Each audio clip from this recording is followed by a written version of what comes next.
Good morning. Good morning, good morning. It is 12:01 p.m.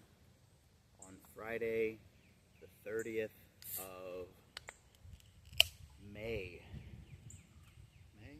Is it still May? Yeah, it's still May. June is next month.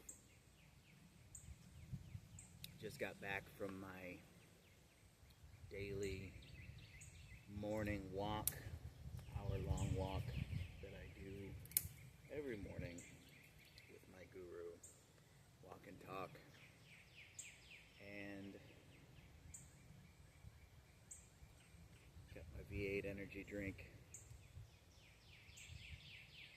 I don't know that they're any healthier than the regular energy drinks, but I like them. So here we are.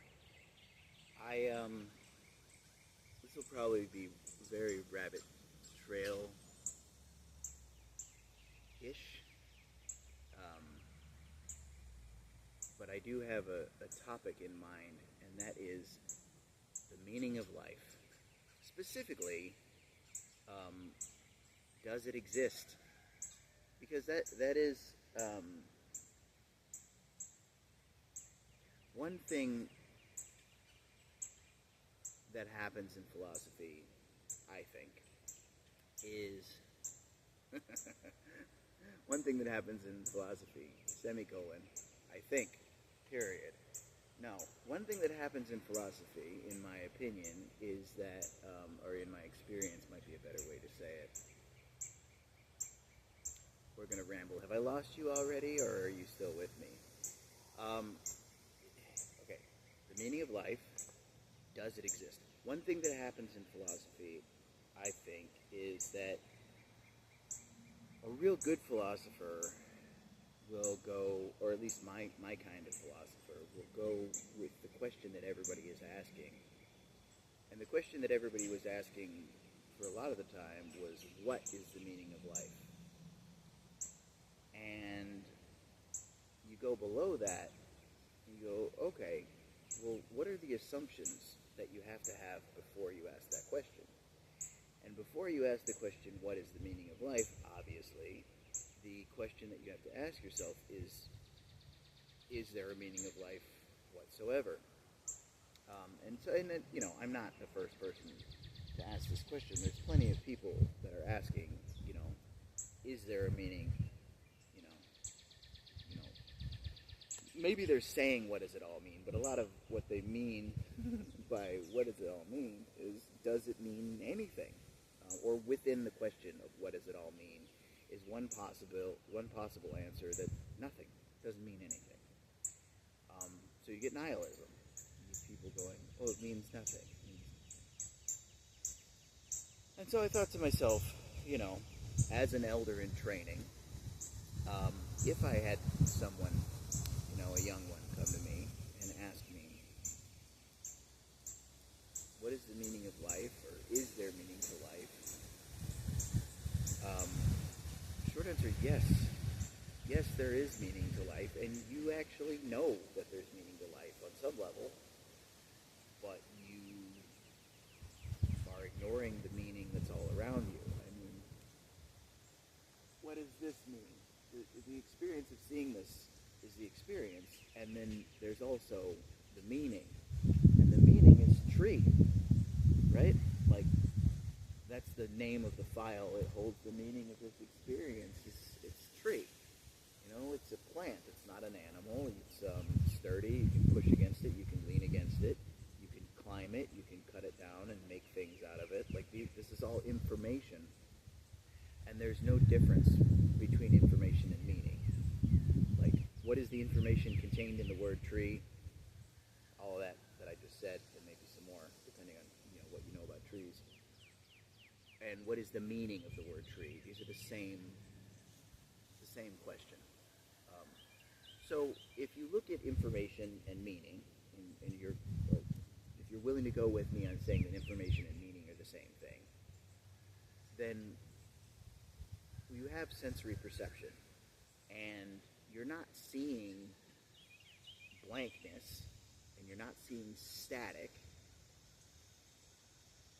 Either of which I would accept as meaningless visual input, either just like a black screen or a white screen or static, I would accept as meaninglessness. And then your noise, whether it's white noise or brown noise or pink noise or whatever kind of noise you've got, I would accept that as, or complete silence, either of those things I would accept as meaningless. But that's not what you're seeing, and that's not what you're hearing. There is meaning. Okay, so like, what does this mean? It means a leaf. It means a plant. It means a chair. That's meaning. So what do people really mean when they say, what is the meaning of life? Is there any meaning in the universe? Well, of course there's meaning in the universe. There's experience and there's concept, and the concept is all made out of meaning. Do sentient beings create the meaning? I think so, but that doesn't mean that it's not there. I mean, bees create honey. Honey still exists. Human beings and other sentient beings, if there are any, which I think there are, we create meaning. But the meaning is real, depending on your definition of real. Like it's there. Just because we created it doesn't make it not real necessarily. And so what are these people really asking if they're asking, is there any meaning? Like, you know what things mean. You know the definitions of words. You know that there's meaning. So what are you really trying to ask? And I think they really are asking, is there any meaning to life? But they're ignoring the meaning that they already know because we have a more circuit in our minds, and it wants more. And the more circuit is not satisfied by being fed, ever. That's not the point of it. Actually, the dopaminergic system, the more circuit in our mind corresponds to the dopaminergic system in the brain, according to the consensus, such as it is among modern neuroscientists, from what I understand. And in any case, what happens is when that more circuit gets activated, it gets activated because you found something that's good. It's tasty, it's nutritious, it's somehow good for the organism. And so meaning must be one of those things. Understanding meaning must be one of those things that is good for the organism. Learning, right? And so we go out and we learn what a tree is and all the different things you can do with it and all this. And this is good and it's beneficial for the organism, and you get a little bit of dopamine out of it, and you want more. You want more learning, and you want more meaning. And of course, we start, all the things that we already know, we start to take for granted. Sidetrack. I don't think people that say take it for granted are idiots. I think granted is actually what people really say is take it for granted, which is not a word at all. It's halfway between granite and granted. And granted is just easier for the human mouth to say. So like, if you take the word granite and the word granted is not ergonomic. So, like if you don't know the difference between granite, the rock, and granted, the past tense of grant, then yeah, that's a little bit of a hole in your knowledge base. And if you actually think that it is take it for granted, that's the saying, then that's kind of dumb. But it's not really dumb, it's just not knowing something that you've never been taught. How would you know if you've never been taught? This is the human condition. We don't know things unless we discover them. We come out, babies are dumb. And that's just the way it is. We have to teach them just to keep them alive. So anybody that gets a sense of superiority out of knowing that it's taken for granted and just ignores the fact that granite is easier to say, and so technically, like in one way of looking at it, might make more sense to just change the word to granted. Make the past tense of grant granted. It's easier to say. It's a similar problem with ax versus ask. Ask doesn't roll off the tongue. Ax is easy to say. Unfortunately, there's already a meaning for that word.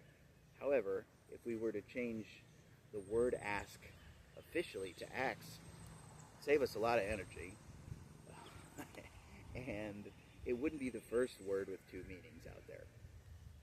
But I digress.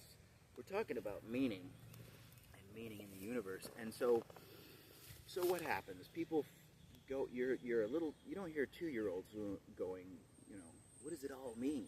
Because they're still trying to figure out like what the bathroom door means and what the light switch means and stuff. So, there's the search for meaning for a 2-year-old is very satisfying and very enjoyable. Well, satisfying might be the wrong word because again, it's the Moore circuit. It doesn't get satisfied. It either gets stronger by feeding it or it dies on the vine. There are needs, I think, that don't go away. But as far as like dopaminergically regulated behaviors, they either die from lack of attention or they get stronger. If you give them what they want.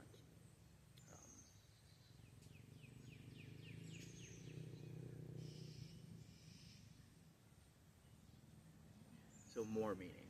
That's what people want when they say, is there a meaning to the universe? I mean, the meaning of life is life. Like, look at it.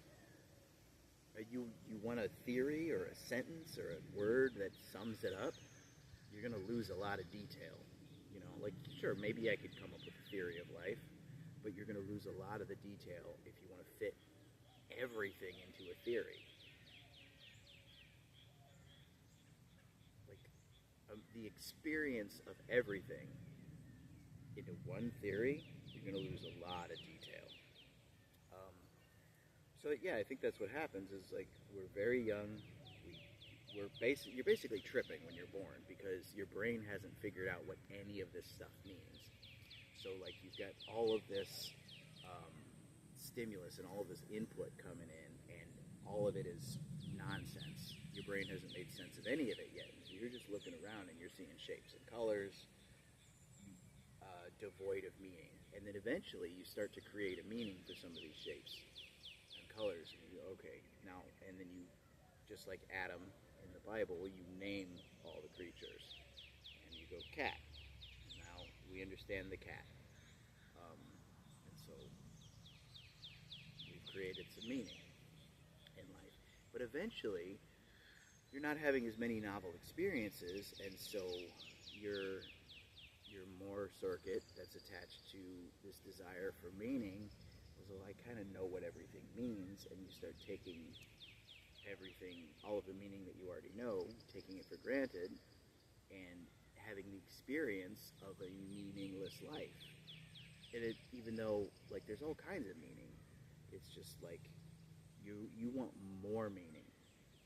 And so, one way to satisfy this is through certain religious systems or cosmologies. You go, okay, well, here's a theory of the universe that makes sense.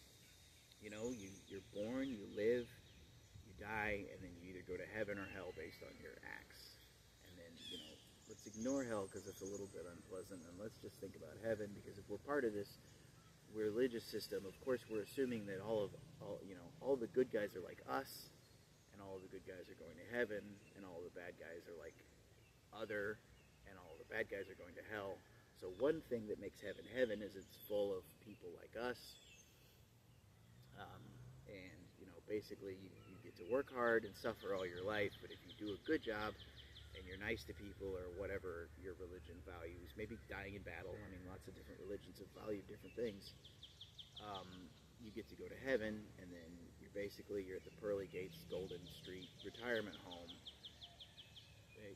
Or maybe you're playing shuffleboard and bingo at the heaven retirement home, or maybe your heaven has a dirt bike track or roller coasters. Maybe it's some kind of an amusement park. Maybe it's full of like untold pleasures that you can't even imagine or describe with a human mind. Who knows? But at the end of the day, it's sort of like parentheses, and then they lived happily ever after. So you can create a simplified universe, you know, that you can sort of understand. God, this is the meaning of life. But if you really think about that, what kind of an eternal heaven is going to be satisfying to you? Like, you're going to be in heaven with no challenges, no adventures, nothing that can go wrong forever. And that's a meaningful existence to you somehow.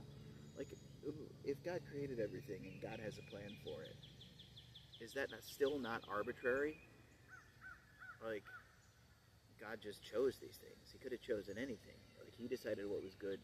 He or she or it or them decided what is good and what is bad, and created the meaning for the universe arbitrarily, the same way that you can create arbitrary meaning for the universe yourself. You're just, like, if you're going for one of these systems, you're just putting the responsibility for creating the meaning off on some kind of a divine being. You know, the knowledge of good and evil, you're putting it off on a divine being. And I think religious systems and cosmologies are satisfying to people that want to be satisfied.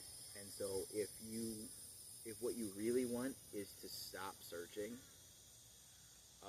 you can't see it, but there is a hawk in the tree right there at 11 o'clock, and that's pretty cool. And then there's a little blue jay giving that hawk shit, and now the hawk is flying away. Anyway, blue jays are dicks. That's funny. God, I'm lucky to live here. It's so beautiful. Anyway, we're talking about meaning. Right, so if you want to be satisfied, go ahead and grab yourself a simplified religious view of things, and then go, okay, I'm going to live, I have to be good, and at the end of living a good life, then I get to die, and when I die, I get to live forever, quite literally happily ever after. I mean, that is what heaven is. Heaven is living happily ever after. Maybe we don't understand how that could be possible, and I'm not even saying it's not true. I'm just saying it's very... Oh, I had an internal twinge right there. I wasn't saying it's not true. I'm saying it's very simple, and I don't believe it. I personally don't believe it. I don't know that it's not true, but I personally don't believe it. This happily ever after, I feel like everything that I've ever been sold in life that has been like, oh, you do this and then it'll fix, and then it'll be solved forever, has not turned out. Very limited life experience, man. I've only been here for 38 years. The world's been around for, somewhere between 6,000 and billions, depending on your worldview. But, yeah, so, but if you want to stop thinking about it, if you want to have a little technique to shut down that Moore circuit, one thing you could do is just be like, okay, I have to live, I have to be a good person, and when I die, I get to live happily ever after in heaven or Valhalla or wherever. And now I don't have to think about it anymore. More power to you. If that's how you want to alleviate your own suffering, go for it. But I think when it comes to the meaning of the universe, and perhaps with this I'll close, you already know it. You're looking for more meaning, and if you don't at some point just be like, you know what? I'm actually never going to be satisfied unless I just quit trying to find more. This doesn't just go for meaning. This goes for money. This goes for like excitement in a relationship, romance. This goes for physical possessions. This goes for achievements. This goes for cheese. This goes for drugs. This goes for anything that you enjoy. Like at a certain point, if you don't stop trying to get more, you're just going to keep trying to get more forever. And this is in some ways, this is just the nature of human life, man. Like, you're going to eat, and then you're going to get hungry again. You're going to wash the laundry, you're going to fold it and put it away. Probably not, but you're going to wash it, and then you're going to wear it again, and then you're going to wash it. And, you're going to take a bath, and you're instantly going to start sweating if you live in Florida, and you'll never be clean.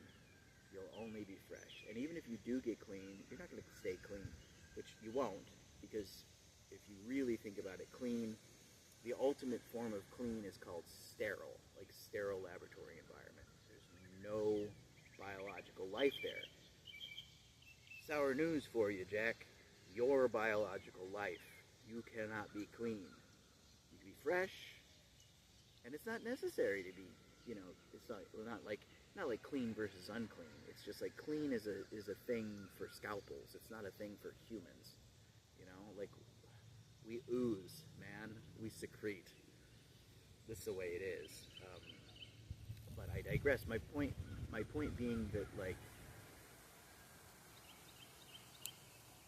we're not okay. So there's like the ascetics, which you can try, and more power to you. Take that trip. Some things, like learning through experience, is learning fully. Learning from someone else's words, maybe, but if you don't experience it yourself, so there's the ascetics who say, okay, well, I'm just going to deny myself everything that I want, and then all my needs and desires will go away, and I'll be at peace. Good luck with that. I don't think it works. I think you can transcend, but when you truly transcend, you transcend and include. For instance, you learn the multiplication tables when you're young, and at some point, you transcend it. Transcendence doesn't have to be a mystical thing. It's a concept that happens in real life all the time. So we transcend different things. You learn the multiplication tables, and then you transcend learning the multiplication tables. And so now you're learning, basic algebra or whatever. But the multiplication hasn't gone away. It's just not something that we really think about anymore because we've already learned that. So we've transcend and include. So multiplication is included in algebra. You transcend it, but it's also included in the next level. So I think there are some needs that can be given up, some desires. If you have this desire to be a billionaire, you can give that up. But at the root of the desire to be a billionaire, there are some desires that I don't think you can give up. You can transcend them. Like, I'm gonna have to eat. I'm gonna care what people think about me. In some way, in some sense, I may not act based on that, but it's not going to change the fact that as a social creature, my reputation is important to me. I might give up the attempts at managing other people's perception of me, but that doesn't mean that my need to fit into a tribe goes away. I'm a human being. We're tribal creatures. I don't think that goes away. Can it? So I don't think being ascetic and denying your desires, what that will do for you, being an ascetic and denying your desires, is it will show you how strong you are. It will show you that your desires don't control you. It will not make your desires go away. It may make some of them go away. Like, for instance, if you go from being like an addict who drinks and does stimulants and smokes, and then you do a year of asceticism, at the end of that, you may not pick back up the stimulants and the smoking and the alcohol. I don't need any of those things anymore. But whatever needs that you had, that you eventually tried to satisfy with those things, those needs are still going to be there. So you can get rid of, and you can also find, like by fasting, one of the interesting things that I found out by fasting was that hunger goes away all on its own. Now, the need for food doesn't go away, but the hunger itself, it comes up, it taps on your attention, it says, hey, I'm hungry, we need to feed this body. Hey, okay, I'll get to that in a minute, and if you wait long enough, it goes away. The experience of being hungry goes away. You still need food, you smell food, it might kick back up. If you don't smell food, it will kick back up. Then you'll get hungry again. But it comes up, it goes away. You can't maintain any feeling for long. And there's a part of a need or a desire that is just a feeling. And the feeling part of any desire will arise and pass away. Because that's what feelings do. Ooh, look at the burps and the hiccups. Excuse me. I ate some berries that I found on the side of the road. Well, I mean, they were on a tree. The tree was on the side of the road. Can't remember the name of it, but you don't want to eat a bunch of them. But I only ate 3. And these tiny little berries are good for inflammation. My shoulder was kind of kinked up, and I think it helped. But I'm burping up berry now, and it kind of tastes like evergreen tree smell. Doesn't matter.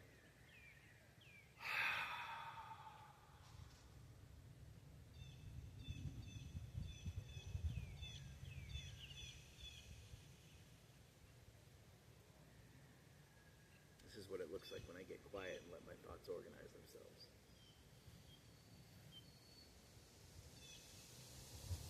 Right, so you can try being aesthetic. Maybe you're different than me, and maybe your needs will go away. Mine didn't. Buddha's didn't. You find that you can transcend the needs, though. So it's like, yes, I know that I am going to need to eat again and again and again. I know that I'm never going to be able to retire.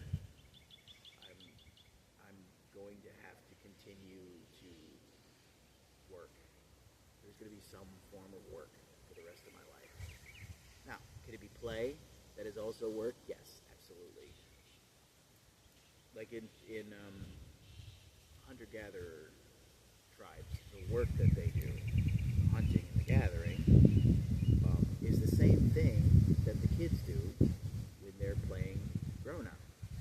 And so at some point, the play becomes real, and it becomes work. When you're running after an imaginary deer with an imaginary spear and taking it down, this is purely play.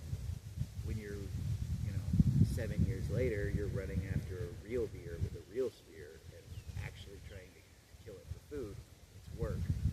But it hasn't stopped being play for most of these people, is the observation that I've read about. And I think it's the same way, like, we play house as little kids, because that's what we see. The grown-ups, the way that they maintain our lifestyle is there's vacuuming, and there's, and we do all these things as play as little kids. And I feel like it can continue to be play when you grow up. It doesn't have to just be work, work before play. Fuck that. Play before work, if anything. And at least if you're like me, because when the deadline comes close enough, I panic and I'm going to work and I'm going to deny myself play, at least for now. I'm always in flux. I'm constantly changing. These patterns will be different in the future, but for now, I'd rather play before work because that guarantees I'll at least get some play in, because I know myself, and when the deadline gets close, deadline mode kicks in and I'm going to get the work done. But better than that would be for the work to be play, to play at the work, to bring a spirit of play to the things that need to be done, and to execute these work tasks playfully.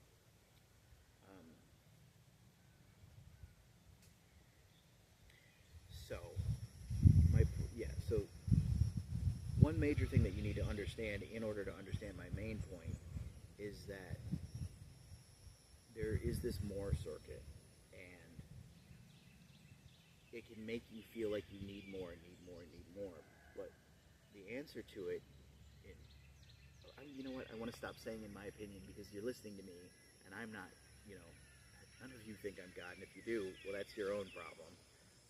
None of you should think that I have access to truth that is better than your access to truth, but if you do, that's your problem. I'm just a dude who's thought about this a lot, and I have opinions. Everything I say is my opinion, and even if I were to tell you that it was a fact, it would still just be my opinion. It's my opinion that is a fact, and maybe I'm right about it, and maybe I'm not.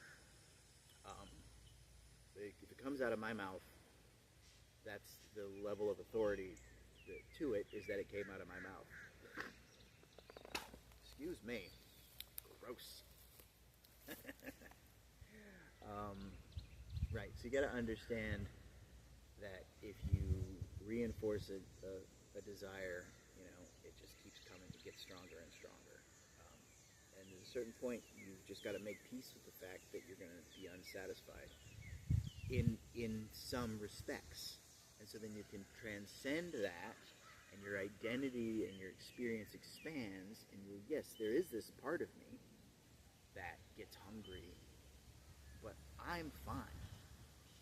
And this is where a little ascetic practice can come in. You can fast for 3 days and deny yourself, that food, and realize that, just because I have this hunger doesn't mean I have to eat. And that applies to every desire. You actually have the ability to deny yourself the things that you need, all the way up to the point of death. Like some of these monks will light themselves on fire, and if that is not,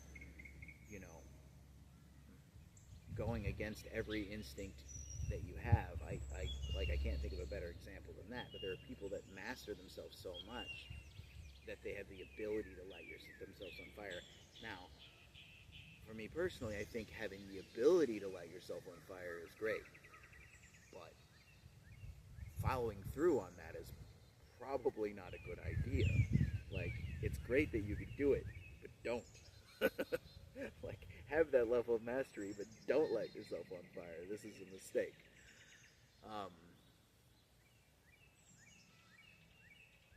Right, so you have to understand the Moore circuit.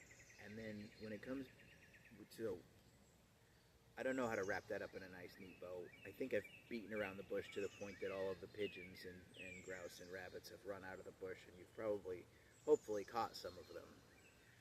Rabbits, pigeons, and grouse in this analogy being truth. And beating around the bush in this analogy being what beating around the bush almost always is, which is talking and talking and talking about a thing. I think you get it, as far as the Moore circuit is concerned,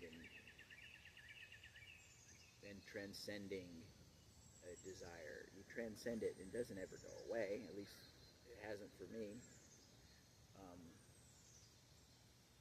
But all of that might not have even been a rabbit trail, because it was in service of the main point, and the main point is there meaning in the universe? Yes. Yes. Is there meaning to life? Yes. What is it? It's everything. It's entirely too much to put it's entirely too much to put into a single theory. Go out and experience it. Or stay in and experience it. There's just as much meaning to life indoors as there is outdoors. Kneel down and look at a square of dirt in your yard and watch the ants and the roly-polies. And check it out again tomorrow and see which plants are different. And in a couple of weeks, and so on and so forth. There's an amazing amount of meaning in life. This desire to understand the meaning of the whole thing. I mean, more power to you, but I think if you come to me frustrated, say, what is the point of it all? Let's say, calm down. Your problem is not that you don't know the point of it all. Your problem is that you're trying to figure it out. The pain is not coming from not knowing the point. The pain is coming from trying to find out what the point is, from ignoring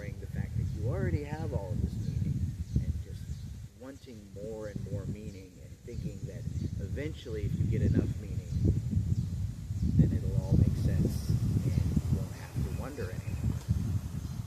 No, we're learning creatures. And actually, maybe you need to take a rest. Maybe you need to stop looking for meaning for a couple of weeks in order to bring down the mental inflammation around the topic, But we don't want to find the meaning because then the game's over, man. You know that feeling you get when your favorite TV show, you watch the last episode of it? It's a shitty feeling. And yet, without a final episode, shows that jump the shark, shows that go too long, it's you eventually lose interest and you stop. This is never going to end. So we need an end in some sense in order to make the pursuit of the end enjoyable. But in a larger sense, we don't want the end. As soon as we find the end, we need a new thing to pursue. I'm not the one who said it, not that it matters who said it, but there is a saying out there, and I don't know who to attribute it to, but it's not the pursuit of happiness, it's the happiness of pursuit.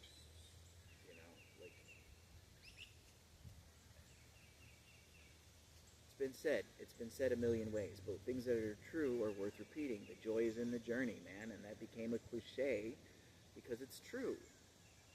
You have to just enjoy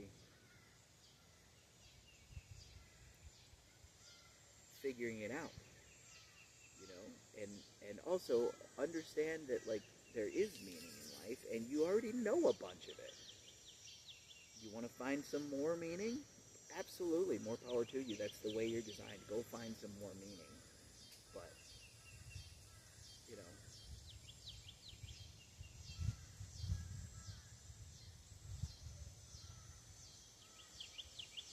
so, if you've gotten to this point, it's a little bit long for a too long didn't read, but the punchline is there meaning in life? Yes, and you already know what that meaning is.